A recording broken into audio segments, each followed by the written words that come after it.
سورة النور آية بيورا كده. أعوذ بالله من الشيطان الرجيم. بسم الله الرحمن الرحيم. ليس على الأعمى حرج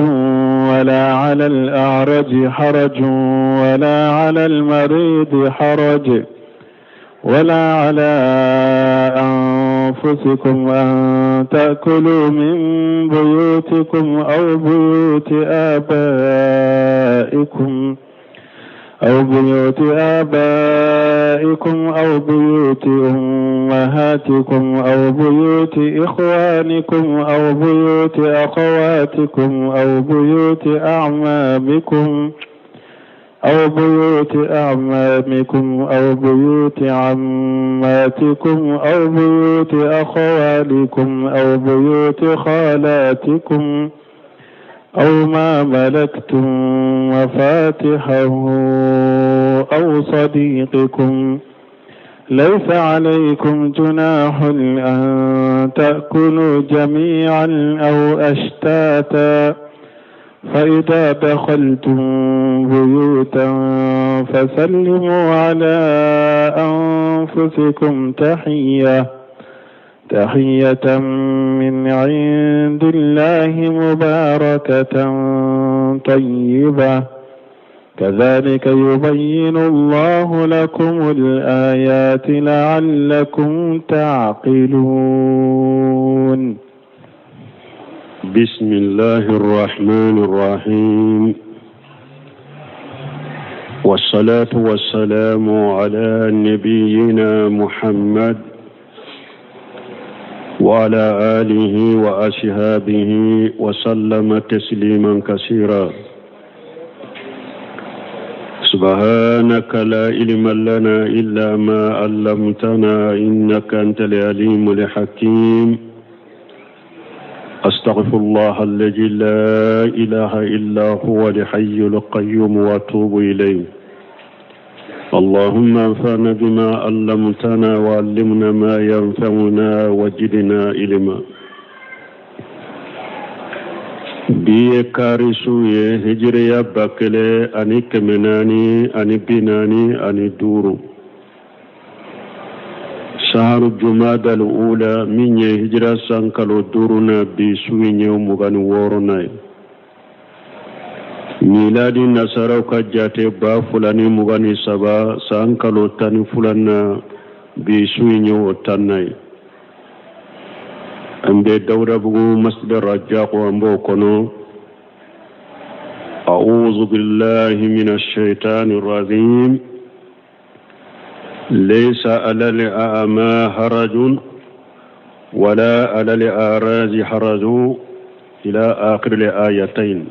إلى آخر الآية. أن آية من فلانية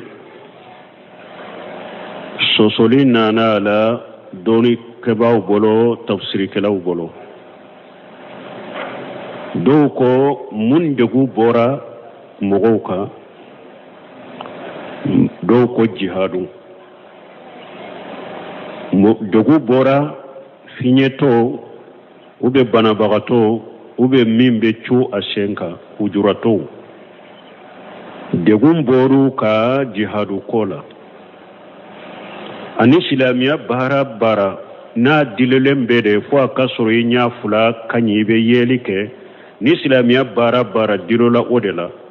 ni eye finyeto ye o bara degum a wajibi binna kaboyka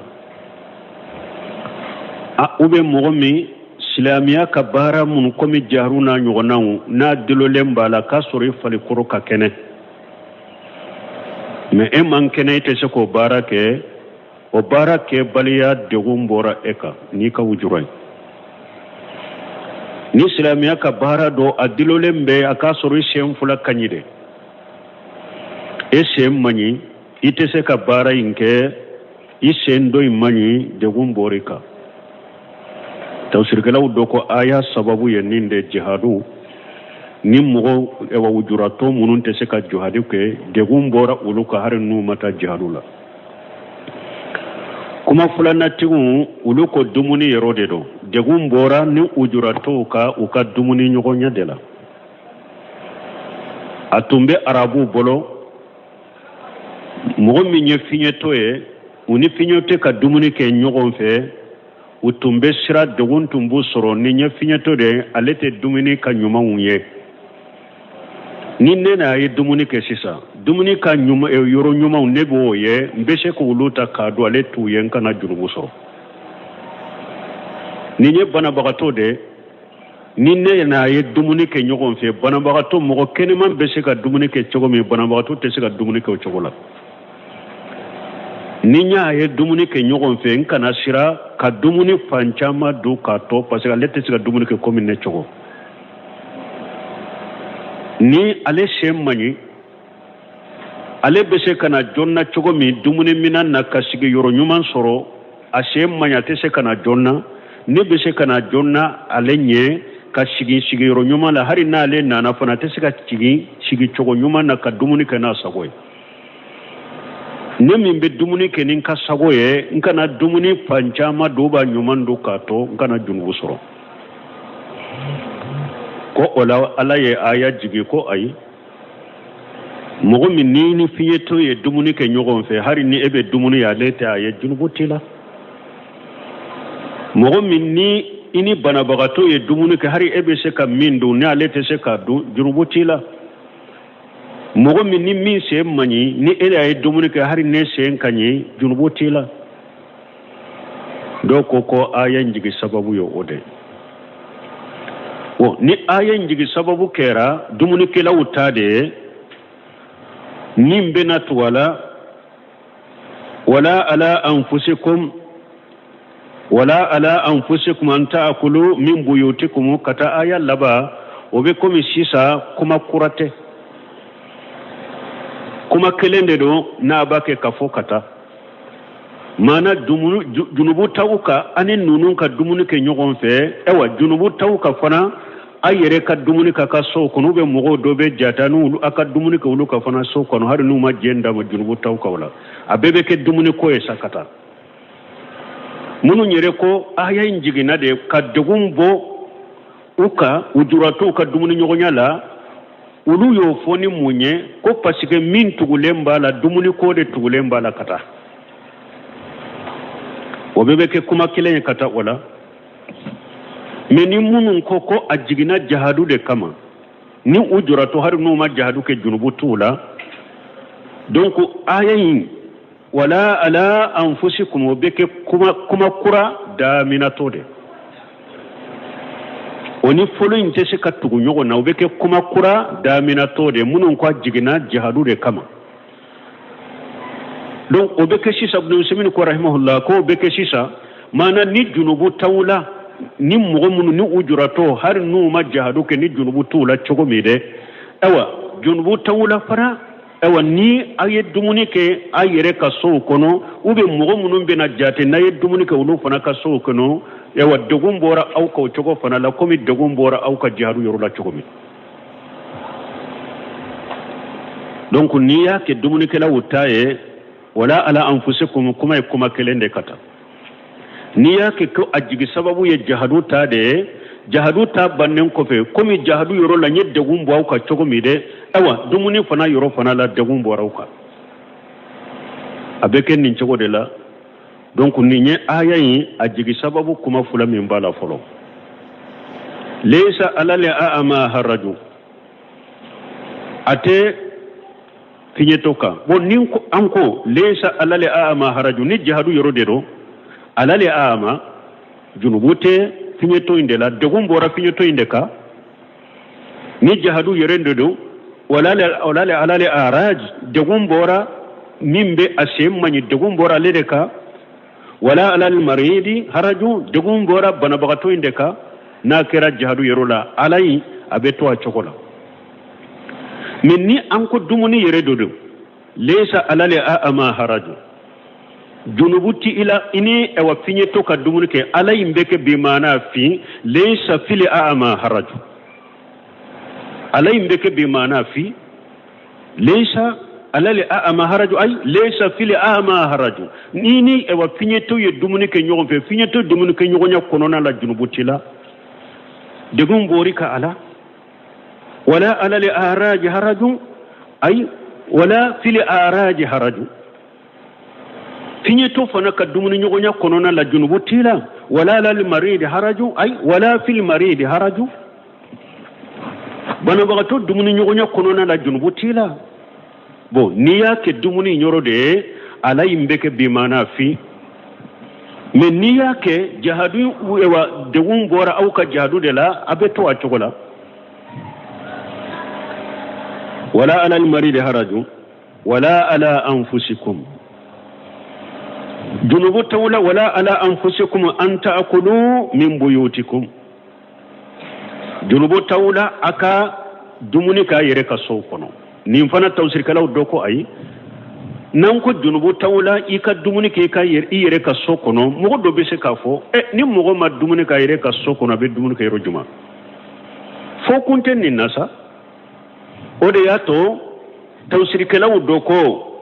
wala ala anfusikum an taakulu fi buyutikum yani fi buyuti auladikum kombe kuma inke sisa addun ka so kono na de sisa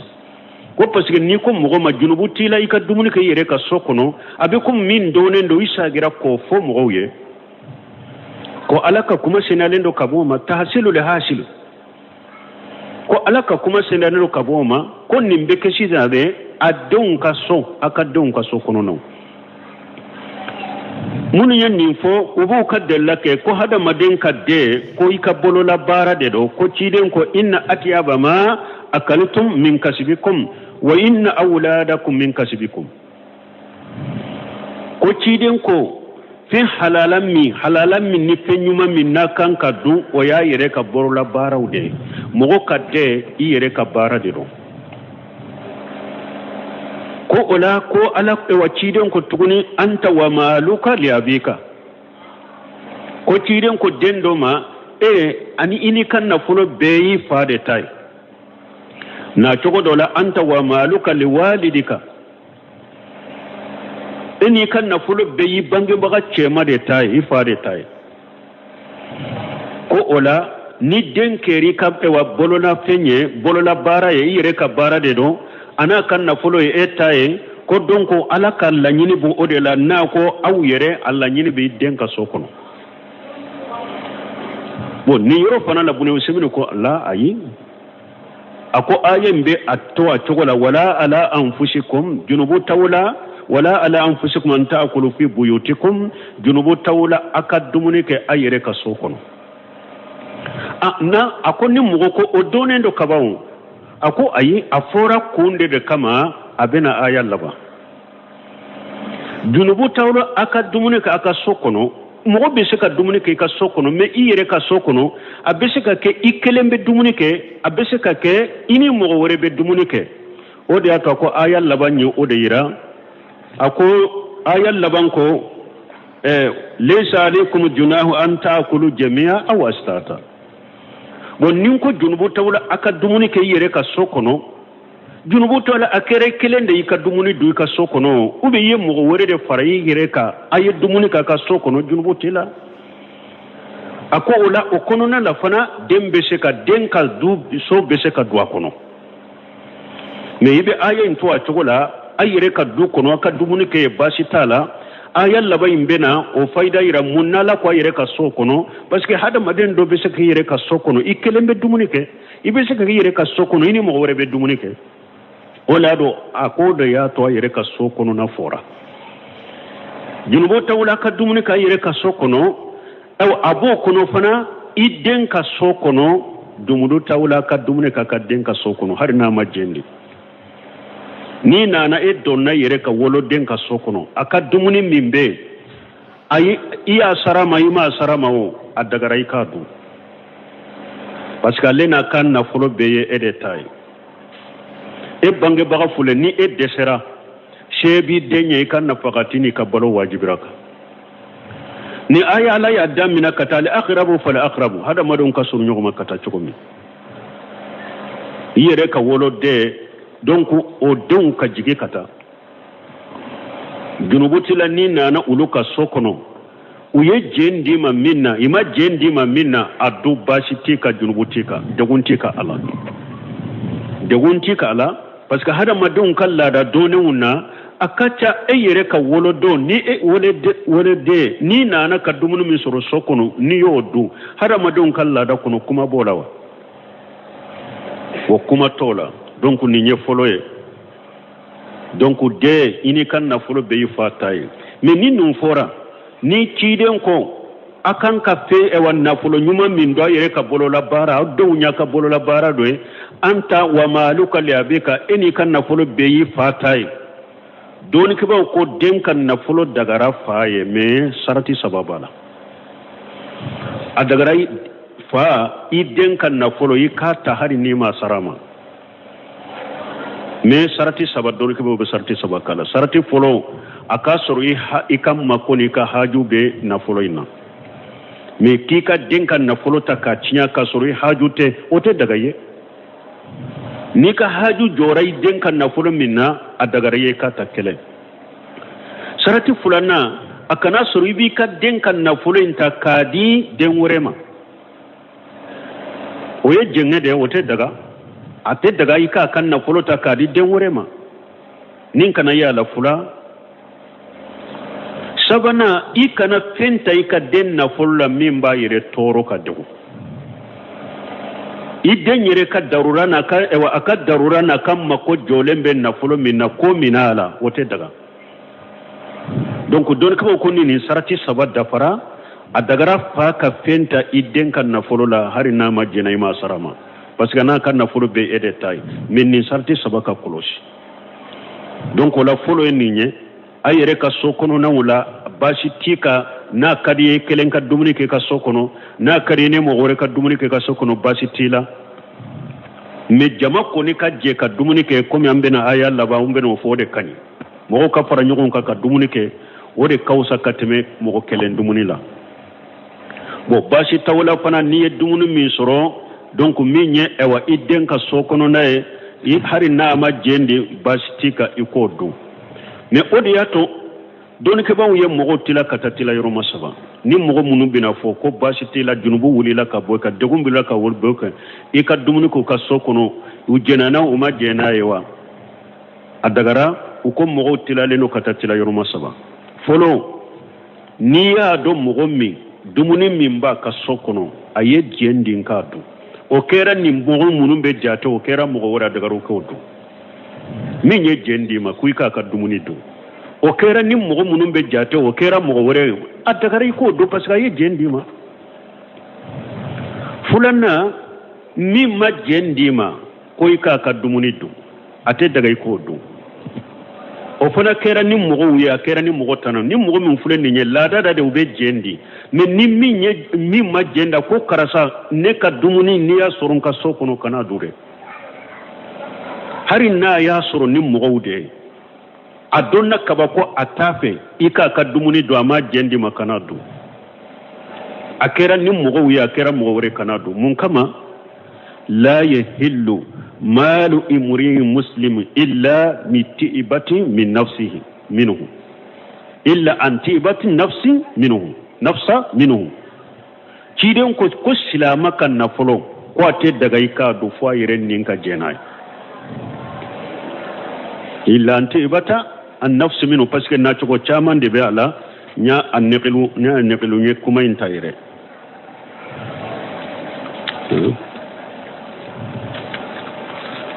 nye kuma inta ta do nya ibasro oye la yahillu malu imri muslim illa min riwaya dola illa anti ibati nafsa minhu riwaya dola illa min ibati nafs minhu ate daga ikam mo kan nafolo du silama kan nafolo du fo ayren ninka jenay oye de ni je madirima akera ni mo munum be jata akera mo re kana ka dumuni du o hadisa koso bon la hala sabana amado ko jendirima amado kombali la fana wala faramfansha bena nim mugo munum bena jate ama doku ye jende ama doku yimbali ibe dumuni ke nunun ka sokono nunun ta be bo ala mugo tola ne yoro de la sisa parce que la da hada madanu nyogon ce be se ka dumuni ke nin so kono bashi tala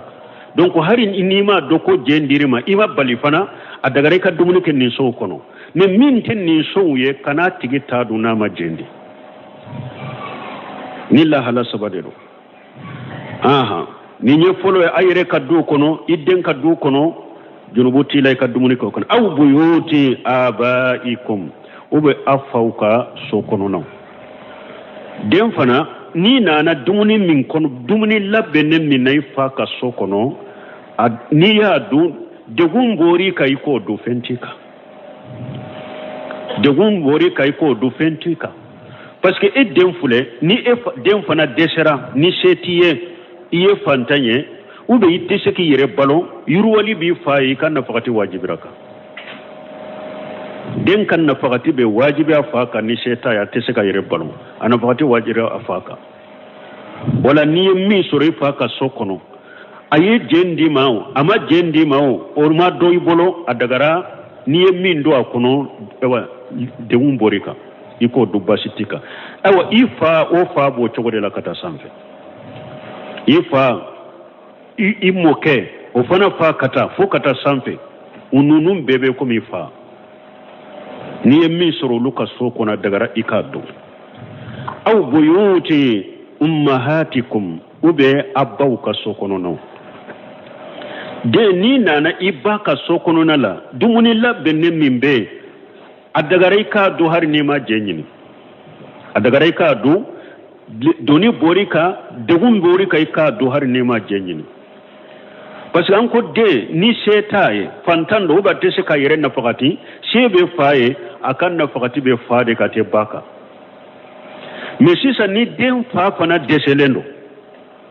sete denye fantando atesa yere koro fa fana seta fa bolo na be na fakati ka denka shebe baye aden na fakati wajibiraka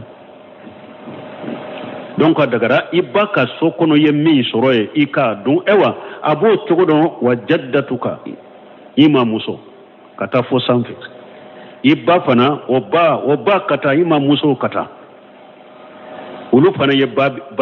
ba bede kelenya ni yemmi soro luka so kono harin ni amado yala sonnanka do mama sonka do adu aw buyuti ikhwanikum ube akabalimakun kaso kono mana ini mu'min be bakele fakele ube abe fadela ube abe ba ni mi soro nim fana kaso kono dumuni labbe nem mi soro e ewa ajenyinin tika degum borika ika du ajenyinin tika aw buyuti akhawatikum ube abalima muso ini bal muso min be bakele fakele ube abe ba ube abe fa ni mi soro ka sokono hari ni ma jenyina du ne bunu semnu be kuma do fa kana soro ni che tigitere na furule ni rabe che ka sokono de che de taye duye ala soye ala aleta to ye kana dumuni ko na che ma jendima ibalma muso na be ka che la de la abe che de ka sokono du inta aleta ye de du nya che de taye i kana fendu o yoro la na che de ma ordu dima mais ni asoro ibalma muso nyire ba da mona dude kono ale de taya ka du kono nay o ba ate che bolo ale de taya ka du kono nay ordu diri ma ni dumunu mi soro wala iko de du parce que aka du ya duye aka so kono ya ka so kono nay mais na ba ka che de ka so kono nay che de tay kana fendu o yoro la ni che de ma jendima aben ni fo ka daka aw buyuti amamikum bashi tawla fana degun boraw ka fana aka binankew ifani mugo min be bakele fakele ube ifani mugo min be fala ube ifani mugo min be bala ni fen soro dumuni labbe nen soro nim fana ka sokono nana ajenyini balitala junubu borika degun borika ibadu abo chogo de la amma fo ni ifani mugo min be bakele fakele ube fa ube ba awa immoke ni mimbe bakele fakele immoke ani mimbe fala immoke ani mimbe bala abo chogodela abo fana chogodela ibe dumuni ko fana ka sokono aw buyut ammatikum ube atene muso iba ifa ani muso mimbe bakele fakele ube ifa ani muso mimbe fala ube ifa ani muso mimbe bala ni nyitene muso ni ye min soro dumuni labbe ne min soro nin fana sokono dogun gori kay ka do hari nama ima jenyini me bunu semin ko min be fo balima muso tala be fo nin fana tala kana soro be cede ka sokono na ba ka aba furu cede ka sokono na tale taya cede taro kana dumuni ke na ce ma jendima aw ni ko aw ammatikum imma muso immoke ani muso mimbe bakele fakele ube immoke ani muso mimbe fala ube immoke ani muso mimbe bala o fana itene muso komi fata aw buyuti akhawalikum ube abenkew benke ye jonye iba ani che mimbe bakele fakele ube iba ani che mimbe fala ube iba ani che mimbe bala o yibenke adagara ni dumuni labbe ne mi soro fana ka sokono ikodo abo chogo kele na fana ima muso ani che mimbe bakele fakele ima muso ani che mimbe fala ima muso ani che mimbe bala o fana yibenke ibe dumuni ko fana ka sokono hari ni ima jenyini aw buyuti qalatikum ube abanincinunu bancini ye jonye ibani muso mimbe bakele fakele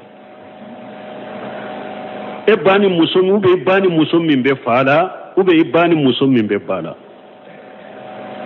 ninde bafu qalati tanti kabba muso akerasa akakori bayba de kakurai adagara ikadumuni ke nimfana ka sokono abo chogo kelende la fana ima muso ani muso mimbe bakele fakele ube ima muso ani muso mimbe fala ube ima muso ani muso mimbe bala o fana bola me ibaninchini ta min fora tene muso tala ani balima muso tala be fo yoro fana la kana sora be chede ka sokono ni etanti be mwewa aka chede bolo sokono na ye chede tai atate woye kana fendu kono ni chede majendi mo yoro la aw ma malakitum mafatihahu a ube yoromi na mugobunu nyukan na folo mara yoro uyu kan na folo mara yoro danaya da ika ku kan na folo mara yoro ka danaya da ika kamara dima ka kile dima mafatihahu qajainu na folo mara yoro dedo ube mugoya akaduka kibariya dima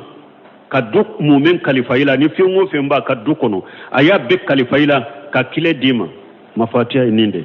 donc mafatiha bunu shiminu be kuma yoro fana la ko ay mafatiha bi mana qajainu mana na folokeshi ngommi nya kan na folokeshi dima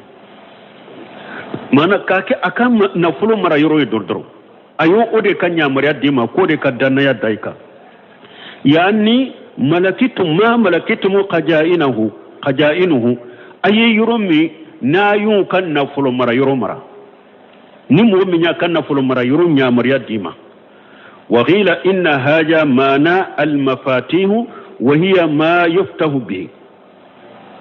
do kum mafatihu abina kuma ni rola akum mafatihu anim miftahu akor tawsir kala do yu bo nyogona mana al mafatihu وهي ما يفتح به فالمفتاح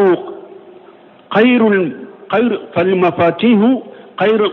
خير المفتاح والمفتاح جمعه مفاتيح أكون مفاتيح أني مفتاح دوكو كو كلونته دونك باو دوكو كو كلونته كو مفتاح ko o jamu ye munye mafatiha wal mafatihu jamuhu mafatiha miftahu jamuhu muftahu mafatiha jamuhu mafatihu bo do ko miftahu ani mafatihu ko kelewunte miftahu ye kileinde nimbe dahile miftahu yo ye mafatihu oye ewa mafatiha o jamude mafatihu oye keshi o do ko utekelenye kwa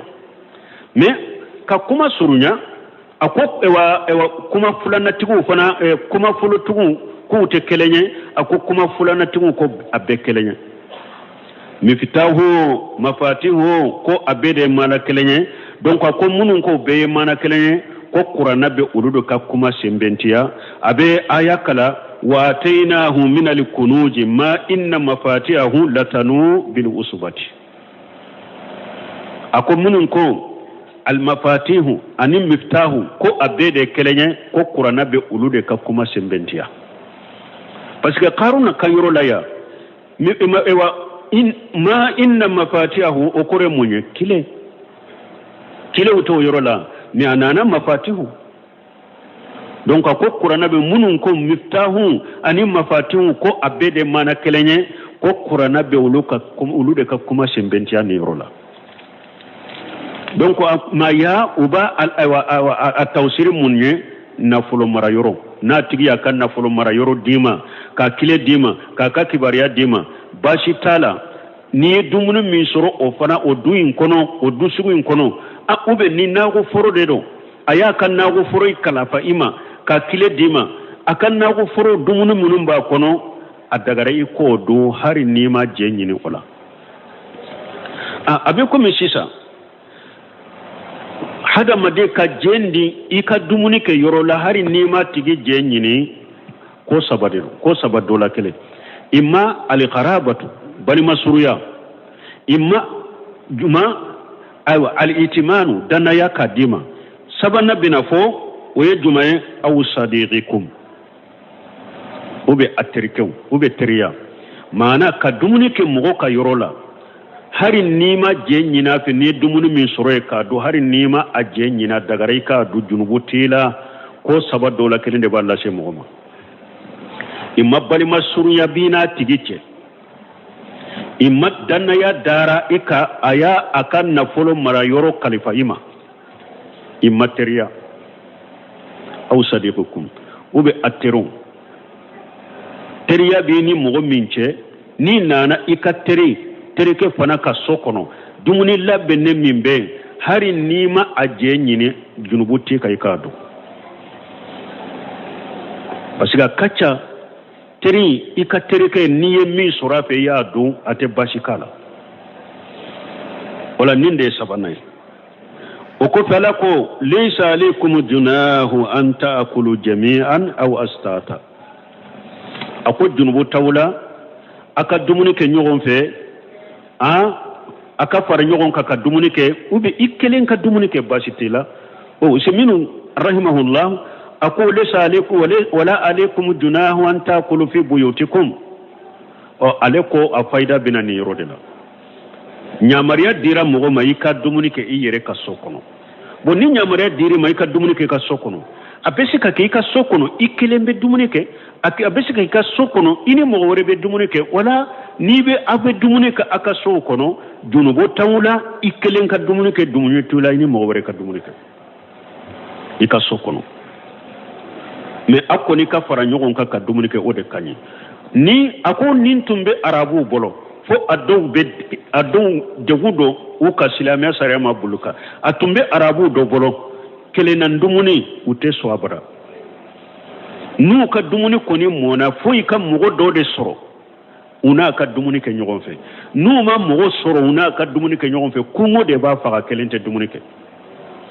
fo aka mugo de soro ana ka dumuni ke nyogon fe no seme tuma me ni fo akon ni fonnan shiriya daye ne fonnan shiriya min do akera de gumbala kata tigima me arabu tumbo chokola kele nan dumunu tafe ado fonnan shiriya kama o kelente so ka dumuni ka bada nu ka dumuni mona foi ka mogo do de soro min be dumuni ke ka faruka nu mo soro be dumuni sigide fo mogo kana na ka dumuni ke nyofe o ka fonan siriya kama donc ala nana nin fo ka degun bu ka koy degun tawka ini mogo ka je ka dumuni ke degun tika ikelen ka dumuni ke basitala me jama dumuni ko ni de kany wadi ato nana hadisa dola cedo ko ya rasulullah akwala ka cide inna na akulu wala nisbaw ako an be dumuni ke me ante fa qala ciden ko fala allakum taakuluna mutafarriqina ako be soro aw be fara ka dumuni ke de bebe ika dumuni minana be dumuni ke dama aba sura ba ke ko de ke qala namu cien ko qala ciden ko fajtami'u ala ta'am fajtami'u ala ta'amikum aye fara ɲɔgɔn kan ka dumuni minan kan wajkuri shimallahi alayhi n'a bɛ dumuni damina ka bisimilahi fɔ yubarik lakum fihi ala bay barika do aw la dumuni na abi dawuda ye nin bɔ wa sahaw sheikh albani wala jama ka dumuni kɛ ɲɔgɔn fɛ o de ka ɲi nusimin ko tuma ma ye nin fɔ komi ne ta ka kuma bɛɛ fɔ n b'o kunbabaw de fɔ a ko mali asafi ake ka fara dusukun tɔɔrɔ kan a ko du caman bɛ ye bi du kɔnɔna na bɛɛ bɛ dumuni kɛ kelen kelen bɛɛ kelen kelen de b'a dumuni kɛ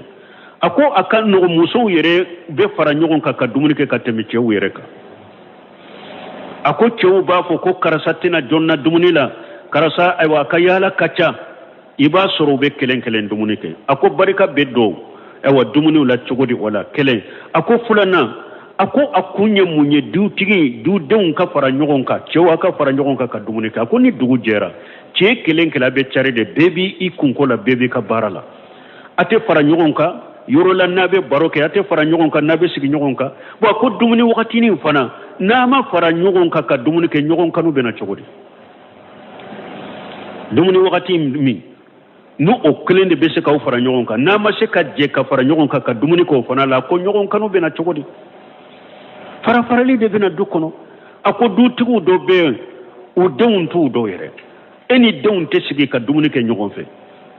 ni e bɛ bɔ ka taa baara yɔrɔ la i b'a sɔrɔ denw bɛ sunɔgɔ la ou bien denw taara kalanyɔrɔ la i tɛ bɔ u ɲana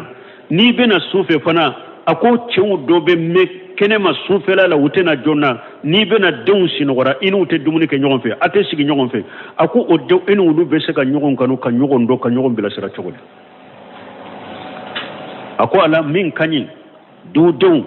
a ka fara ɲɔgɔn ka dumuni minan kelen kan a ka dumuni kɛ hali ni mɔgɔ min taara de la miniti 15 ɲɔgɔn na miniti 30 ɲɔgɔn na a ko kɔnɔ dumuni la o kana a bɛɛ ka dumuni kɛ ɲɔgɔn fɛ a ko de ka ɲi ka tɛmɛ kelen kelen dumuni kan jama ka dumuni kɛ ɲɔgɔn fɛ barika bɛ don dumuni la o de la komi ciden y'a fɔ cogo min sallallahu alaihi wasallam o de bɛ kɛ sababu ye dutigiw fana ɲɔgɔn kanu ewa dudenw ɲɔgɔn kanu bɛ don ani ɲɔgɔn cɛ n'a bɛ jɛ dumuni minan kɛla a bɛ dumuni kɛ ɲɔgɔn fɛ a bɛ a ka kanu don ɲɔgɔn na mais ni a fara-faralen don nin b'a ka dumuni minan ka yan fɛ nin b'a ka dumuni minan ka yan fɛ ɲɔgɔn kanu tɛna barika tɛ don dumuni la wala baasi t'a la a ka fara ɲɔgɔn kan ka dumuni kɛ baasi t'a la a ka kelen kelen na dumuni mais ka fara ɲɔgɔn kan dumuni minan kelen kan ka dumuni kɛ o de ka ɲi fa idza dakhalitum buyuta fasallimu ala anfusikum awa n'aw donna ka so kɔnɔ a ye foli bila aw yɛrɛ kan nin ye i yɛrɛ ka du ni donna ye i y'i ka muso sɔrɔ ye i y'i ka denw de sɔrɔ i ye dudenw de sɔrɔ a fɔ assalamu alaikum wa rahmatullahi wa barakatuh foli bili ka denbaya kan n'i ye mɔgɔ sɔrɔ du kɔnɔ foli bila kan ayiwa n'i ma mɔgɔ sɔrɔ du kɔnɔ yɛrɛ tafsirikɛlaw ko i k'a fɔ assalamu alayna wa ala ibadallahi salihin komi ni wagati y'a bɔ an b'o fɔ bunkasiri ka tafsiri la dɔw ko yɛrɛ n'i ye nin fɔ hali ni mɔgɔ tɛ ko malikɛw b'i jaabi assalamu alayna wa ala ibadallahi salihin n'i ma mɔgɔ sɔrɔ ye mais n'i ye mɔgɔ min sɔrɔ ye salamu bila kan tahiyatan min indillahi ni salamu min fɔlen nin ye salamu de ye a sariya bɔra ala de fɛ min indillahi kɔrɔnin de saraha Allah nin ye foli de ye nin ye salamu de ala de y'a sariya a sariyali a bɔra ala de fɛ mubarakatan aka hera kacha fana ni salamu bila min ka beke sababu ye ka hera jidi abeke sababu ye salamu bila ran min ka ba ka hera jidi salamu ye nema de hera de do na abe hera jidi emi nyafo iyafo min ka be hera jida be tayyibatan kuma nyumando fana salamu ye kuma nyumande emi mba aboda ye kuma nyuman boyda iyafo min ye kuma nyuman foye salamu ala to de do akoro de fana ko kishi kuma nyumando kajalika yubayyinu Allahu lakum al-ayati awa ala yenni adabu banga ye chogo mide ala bakat ayaw banga yenni chogo de lakata la'allakum taqilun unake sababu ye ana hakili soro ka famu soro unake sababu ana hakili soro na famu soro nanye tawsiri ke nin chogo la minye ibn kathir tawsiri parce que anka tawsiri bode kono ambe tawsiri ko de kono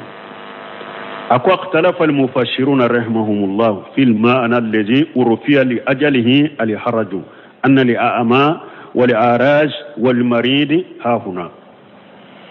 أكو تفسير كلاوية نيغون سوسو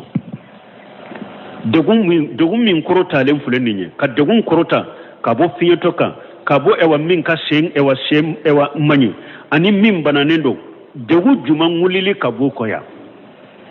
أقول دوني كباو ينيغون سوسو مفسرنا تذكروا ينيغون سوسو فقال التاو القرشاني وعبد الرحمن بن جيد بن أسلم التاو القرشاني كو أن عبد الله بن جيد بن أسلم يقال إنها النجلة في الجهاد نونون كو كوني آيات جينا جهاد كبار يدلا وجعلوا هذه الآية ها هنا كالآية التي في سورة الفتح ويني آية كي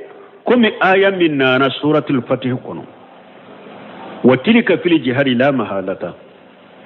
آية من سورة الفتح كنو ونانا جهاد دي لكم طولا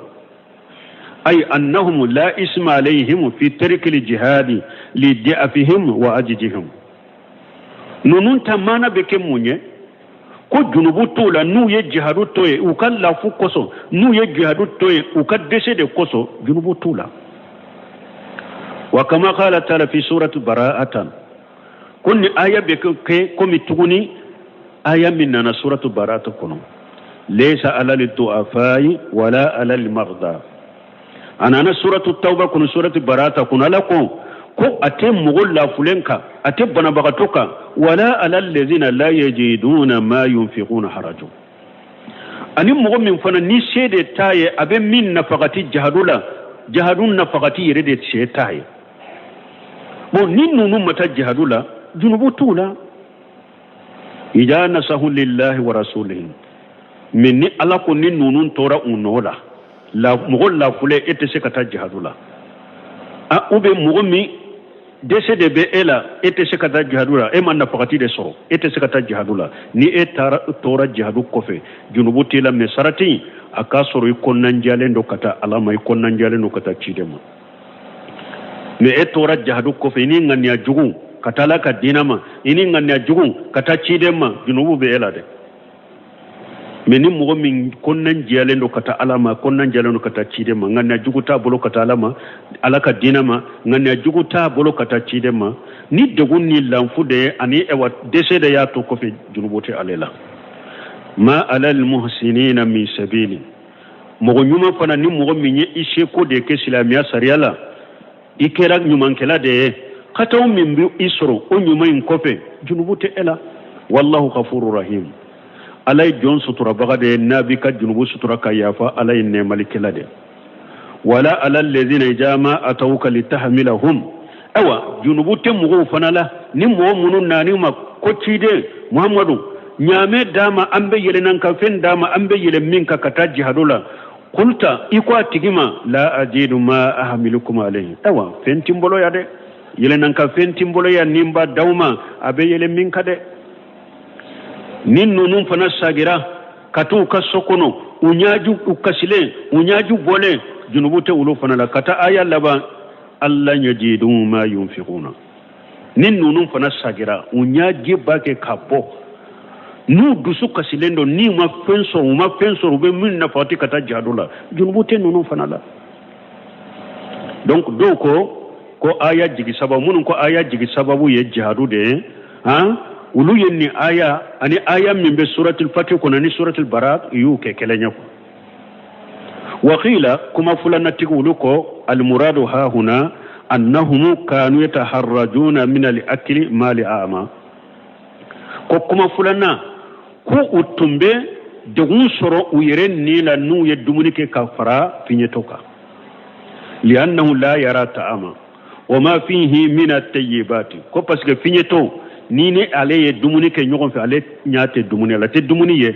dumuni nyuma munun be dumuni la atuye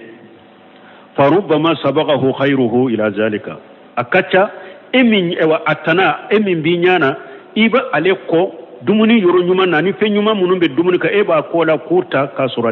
ale muta ko usirana nin koro ila wala ma al a'raz ko anan fana mugumin fana ce mani li'annahu la yatamakkan min al-julus fayaqtatu alayhi jalisuhu utumbe sira dunubu ye fana nin fana ce mani parce que ne ale fana sigira altese ka sigi kanye donc obe sira ne kana dumuni ka du kaleto na tese ka dumuni kai wali maridu utumbe junubu soro yere nin kana ure jate junubu kelay nuni banabagato ye dumunike la yasawu fi min at-ta'ami ka ghayrihi parce que banabagato fana ale tese ka makonya dumuni la komi atana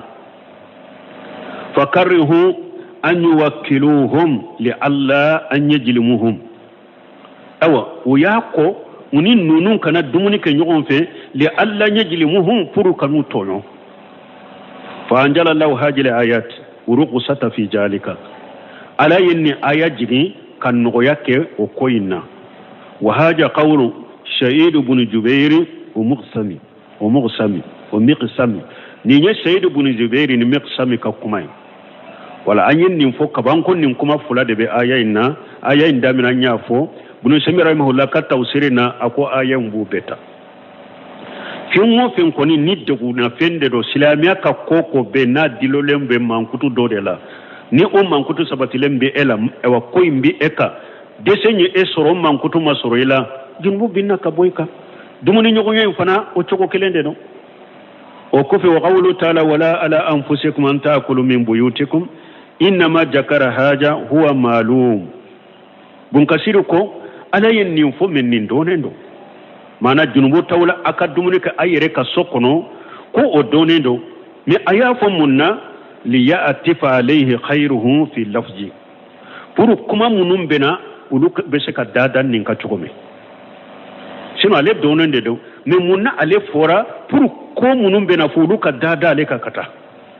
wali yusawi bihi ma badahu fil hukm ani pour kiru munum ba kofe kaira o kiru beni ka sokono na ekelenya ima bunga ziri fana la nyini ale fana yafo au yere ka sokono mafo gansade afora de pour ko to munum ba kofe ulu kana faraninka mana kairila junubu tila e yere ka sokono na dumuni la chogo min nun so nunun fana kono na dumuni fentika watadamana haja buyutun al abunai awa ko o yoruni kele na tuguni e wadon fana ka so be do akono idon fana ka fana so be do akono ni junubuti ela e ka dumuni ke yere ka so kono chogomi e wa yere ka wolo don fana ka so kono na bo chogodela li annahu lam yunassa alaihim parce que munna tawsir kala be ko don ka so kono na be do ni yorola yere ka so kono na indela parce que alaman e wa nasunna tu lutala ulu tama fo aya kono ulu makrekre ka fo aya kono mais ulu tabe do yere ka so kono na tadela parce que idde be komi yere kan na folode nako aw buyuti abaikum aw buyuti ummahatikum ila qawlihi aw ma malaktum mafatihahu haja jahiru mana bunkasir ko munun fulenne nye mana nunu masekku korofo nunu donendo nunum bangane do donendo kuma nyu fo tawsir la kaba wa amma qawluhu aw ma malakatum mafatihahu akum kuma minnana aw ma malakatum mafatihahu qila huwa qadimu rajuli min abudi wa qahraman doko aw ma malakatu mafatihahu ko ika barake de ko mo ka barake de ko mi ka jon ube e wa kamale min bi bole ka sokono na wala bi ka barawke min bi koro wakati be qahraman yode min bi koro wakati be iye mo min gere yire la nabi koro wakati be bi ka ciuke ko do ko ulude do ika barake de ube ika jon ube kide min bi yire ko rabi ka ko be kay fala basanya kula mimma ustudiahu min ta'ami bil ma'ruf konnunu bashi tala iye min kalifala iye nafulu min kalifala ube iye fem min kalifala akadumuni ko kono bil ma'ruf junubu tala akere ka barake denya akere ka jon marale akere min bake kika chuke i kan nafulu mara yoro mun ka ko kalifama na ye dumuni min ke ndu o yoro la bil ma'rufi ale fane ma'rufu faraka tawsikaro dobo faraka de ni yoro ni islamiya sariya ko i ka dumuni ke ni yoro kere kele na bil ma'rufi danteme fonate de wali nafulu cinyate de imma ko ta ka dumuni min na kata cinya ube kata ka dumuni ta ka sokono kata di mo worema o ma fuye de bil ma'rufi aw sadiqukum ay buyutu asdiqaikum wa ashabikum na ko sadiqukum mana attereke wana jenyo fala junaha alaykum fil akli minha junubu tawla ka dumuni ke nunun fana kono ija alimtum anna zalika la yasqu alayhim naw yere yado ninye dumuni min dun nin ka sokuna taddu ata tora taddu wala yakrahuna zalika ata kofana وقال قتادة إذا دخلت بيت صديقك فلا بأس أن تأكل بغير جنه قتادة كون أكوني دونا يتريك كسوكونو كو جنوبتيلا يكدمنك هاري ناما جنا بغير جن هاري نما جنين أنكو هنونو نانا جنين باليادلا من يتمام ابن سمير رحمه الله لتم بالتوسير جلالين أتمبو توسيرا كالندوني توسير جلالين بافو junubu tile ka dumuni ke ninso kono nu jenanaye akwa fule ka nu jenanaye min do donyoro tola akuna ya soro koy kana dumuni ke kono fo nu jenanaye uni moto difference jumambe ha ibe dumuni ke nunun ka so kono bi ghairi jini emena ya soro koy isi ikana fendu nunun ka so kono fu ka jenaye uni ewa difference jumambe uni moto chola mana dumuni be ke nunun ka sokono komi qatada to fule ka fo chogomi fala basa anta kula bi ghairi jini basi tale ka dumuni ke nunun kono fu ka jena yede me anya fo ka bange me nimmi nya ka je mbaliya bange yedu karasa kana dumuni ke ka sokono anya mun fo yorola ha la yahillu mali muri muslim ibo to yede parce que ka bariya donnani ka konna jugu ya donna sisa donc ite dumuni kale ka sokono iyado bakiluye la bal mun nunun ka kolosi ewa dumuni hada made munna silamiya sariya ye nunun tomo anyen nilla hala saba min fo bal masuruya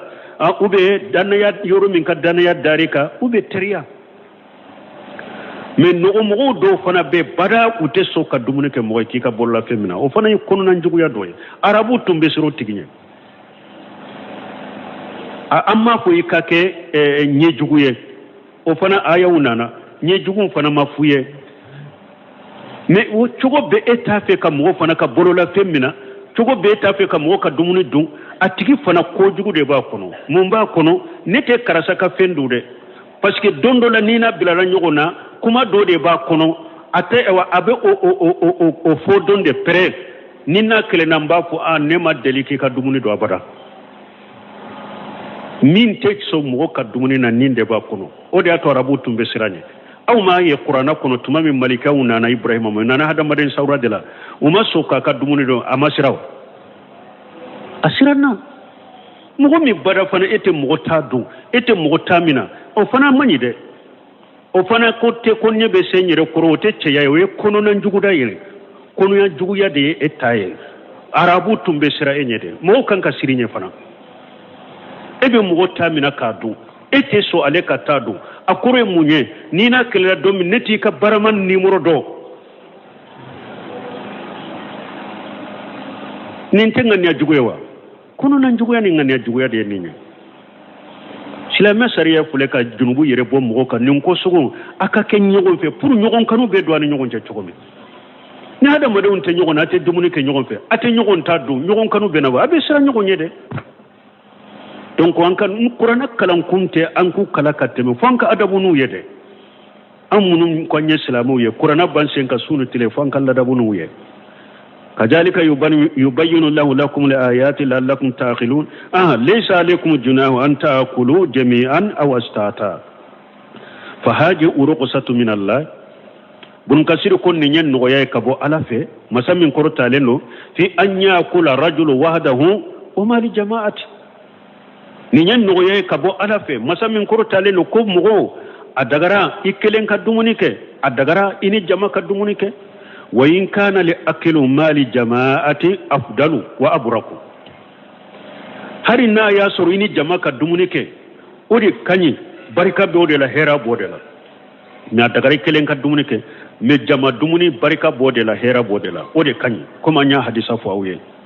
وإذا دخلتم بيوت فسلموا على أنفسكم نو دونك سو كونو أي فولي بلاو يركا قال عدد من العلماء يعني فليسلم بعضكم على بعض doni ko doko mana aka nyogon fo kummunna alaye mugo inyogona ayati komi yere ko fada ye munye ko musiden ko masalul mu'minina fi tawadduihim wa tarahumihim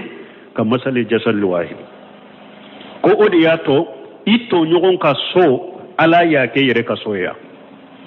ko la nyini yere na don na nyogon ka so kono aye nyogon fo mais ayake yere munye parce que mu'mini be kelene muminu be kele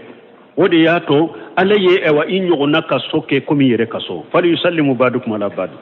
anni jabir ibn abdullah qala idha daghalta ala ahlika anana jabir ibn abdullah bolo akonni donne ka muso kay ka demba yaka fasallimu alayhim tahiyyata min indillahi mubarakata tayyibata akonni donne ka demba yaka foli buluka salamu min niba buluka salamu de do nasariya bora alafe hera kacha hera de kacha ewa kuma nyumando fana qala ma araituhu illa yujibu qatada ko aliman ni sariya ye fo wajibika ko ya qatada ko hakilina wa qala ibnu jurayj qultu li atay ibnu jurayj ko aliko ataima awajibu ija kharajatum thumma daghalitum an usallima alaihim aliko ataima ya la wajibi dawa ninne boran ka do kono nin don nan ka demba kan ka salamu biluka wajibi da wa qala Allah ako wajibite la uashiru wujubahu an ahadi atay ko aka wajibiya nema mo obo doni ke bashi bolo ma asaru soro la ka bo doni ke bashi bolo munum ba ayira ko munum min ba yira ko wajibi do kan nete sika wajibiya et parce que awajibiya nimo otakabo doni ke bashi bolo walakin huwa ahabbu ilayya wama adawuhu illa nashiya men ne koni akadi ne ne ka ke neta toy fonni nyina ataw yake nyuma ya ko mi alete sika fo wajibido man parce que ka wajibiya ko amo osoro uma amota doni ke bashi bolo mais ale koni ba kanu aleta toy fo nyina wa qala qatadatu ko ija dagalita ala ahlika fasallimu alaihim wa afana yi qatadatu katata ako qatadatu ko ni donni ka demba yaka ikufo wa ija dagalita baita laysa fihi ahadun ako qatadatu ko ni donna du kono moshita kono fa qul assalamu alayna wa la ibadallahi salihin ko ikafo foli bauka kishi bauka ani alaka jonyuma be fa innahu kana yumaru bizalika ko qatadatu ko salafu tumbe mo nyamara nay ko mo tumbe nyamara ni wa hudisna ataw ko ku ya fo ulu yere anna al malaikata taruddu alayhi ko ni fo ko malikaw be foli sagika donc adonna ni fane sunna hari namma ke wajibiye ni donni ka demba ya ka foli buluka ni donna ikadu kono fana ubi ka sokono na imam mo si soroye afoi ka fo assalamu alayna wa la ibadallahi salihin afo chokola قوله كذلك يبين الله لكم الآيات لعلكم تعقلون أي لما ذكر تعالى ما في سورة الكريمة من الأحكام المحكمة تمام على ni sora ba min fulen nye ala ye kiru fo kono kiru munun labbenendo wasara kiru munun labben muhakkamatu numa tushe wasaraya ani ala ye sariya fo akono al mutakhinatin al mubramati sariya munun labbenendo kuke kunye sariya munun kera kunye tumami ala yo bange ni sora ba in kono نبه تعالى عباده على أنه يبين لعباده الآيات بيانا صافيا على نانا أن حكي جري بس من كورتا لندو كو على باكا آية وبانجي أكا جوني بانجلي من جيلندو منا ليتدبروها بروكا آية نونون تغش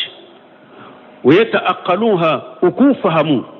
لعلهم يعقلون أقرودين pour una ke sababu ina hakili soro ina nunun famu una hakili soro una barake nuye donc ninkiru fana bi ala yanka dersu da nununa on ko hada made qur'ana kalan kunte an ko kala katemuka fo an ka jogo nuye ka adabu nuye ala ku baran noya anye subhanakallahumma rabbana bihamdika ashhadu an la ilaha illa anta astaghfiruka wa atubu ilayk.